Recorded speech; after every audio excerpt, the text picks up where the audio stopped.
नमस्कार दोस्तों, आज के हमारे इस वीडियो में हम आपके लिए संतोषी माता के व्रत की दूसरी कहानी लेकर आए हैं।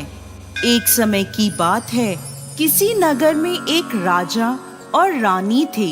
उनके 2 बेटियां थीं। राजा ने अपनी दोनों बेटियों को तैराकी, तीरंदाजी, घुड़सवारी आदि सभी प्रकार की शिक्षा दी थी। साथ ही रानी ने बेटियों को घर की जिम्मेदारियां भी अच्छे से सिखाई थीं। बड़ी बेटी चंपा और छोटी बेटी रूपमती थी। चंपा थोड़ी सांवली थी, जबकि रूपमती नाम के समान रूपवान थी। रानी माँ हर शुक्रवार को पूरी विधि विधान से व्रत करती थी। उनके महल में एक धायमा रहती थी जो अपनी भतीजी से राजा की शादी करवाना चाहती थी, लेकिन राजा ने अपनी पसंद की राजकुमारी से शादी करी थी। इसलिए वो रानी माँ से चिढ़ती थी और हर समय सबके रानी माँ के खिलाफ कान भरती रहती थी। चंपा कभी किसी की बातों में नहीं आती थी, पर रूपमती कई बार धायमा की बातों में आकर अपनी माँ से लड़ने लगती थी। एक बार एक राजकुमार का रिश्ता चंपा के लिए आया। राजा ने धूमधाम से चंपा की शादी कर दी और उस राजकुमार को घर जवाई बनाकर रख लिया। शादी के बाद रानी माँ ने चंपा को भी शुक्रवार को संतोषी माता का व्रत करवा दिया। अब हर शुक्रवार दोनों माँ बेटी व्रत करने लगी।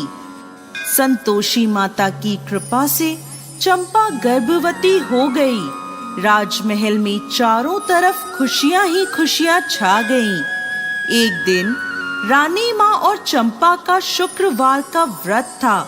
तब राजा और उनके जवाई सिपाहियों के साथ शिकार को गए हुए थे। तब धायमा ने एक चाल चली और रानी माँ के खाने में खटाई मिला दी और अनजाने में रानी माँ और चंपा ने वो खटाई वाला खाना खा लिया, जिससे संतोषी माता रुष्ट हो गईं। और रुष्ट होकर संतोषी माता ने राजा और उनके जवाई को रास्ता भटका दिया और उन दोनों की याददाश्त भी चली गई। वो दोनों सिपाहियों से अलग हो गए और इधर उधर भटकने लगे। भूख प्यास से व्याकुल होकर वो दोनों बेहोश हो गए। उसी समय वहां से कुछ साधु गुजर रहे थे। उन्हें बेहोश देख वो उन दोनों को अपने साथ अपने आश्रम में ले गए। सिपाहियों ने उन दोनों को खूब ढूंढा, पर वो दोनों नहीं मिले। तब सिपाही वापस महल आए और रानी माँ को सारी बात बताई। चंपा को जब ये पता चला तो वो बहुत रोई, पर रानी माँ ने अपनी जिम्मेदारी संभालते हुए चारों दिशाओं में सिपाहियों को राजा और जवाई को ढूंढने भेजा। कई दिनों बाद सब खाली हाथ ही वापस लौट आए। तब रानी माँ ने बड़ी बेटी चंपा को राज्यभार सौंप दिया और राजगद्दी पर बिठाया। अगले शुक्रवार रानी माँ और चंपा ने फिर से व्रत रखा। तब धायमा ने फिर से चाल चली और उनके खाने में खटाई मिलाने लगी, लेकिन तभी रानी माँ ने उसे ऐसा करते देख लिया और उसे पकड़ लिया। पूछने पर धायमा ने सारी बात बता दी कि उसने पहले भी खाने में खटाई मिलाई है। तब रानी माँ ने उसे कारागृह में डलवा दिया।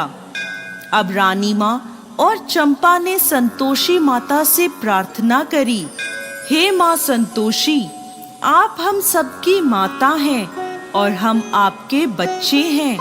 हमारी भूल माफ करें माँ संतोषी और हमारे पति को वापस लाएं। तब उसी रात्रि को संतोषी माता राजा के स्वप्न में आईं और बोली, अरे राजा, उठ और अपने राज्य वापस जा। तेरा जवाई और तू मेरे प्रकोप को झेल रहे थे। अब तू अपने राज्य जा और मेरा एक मंदिर बनवा। दूसरे दिन राजा और उसका जवाई सभी साधु संतों का शुक्रिया करते हैं और उन्हें प्रणाम कर अपने राज्य की ओर लौट जाते हैं और पूरे राज्य को संतोषी माता की महिमा बताते हुए संतोषी माता का एक भव्य मंदिर बनवाया। रानी माँ ने चंपा के साथ धूमधाम से शुक्रवार के व्रत का उद्यापन करा। चंपा को एक बहुत सुंदर पुत्र प्राप्त हुआ और महल में वापस खुशियां ही खुशियां छा गईं। हे संतोषी माता, जैसे आप रानी माँ और चंपा पर प्रसन्न हुई, वैसे ही इस कहानी को कहते, सुनते और हुंकार भरते सब पर कृपा करना। जय संतोषी माता।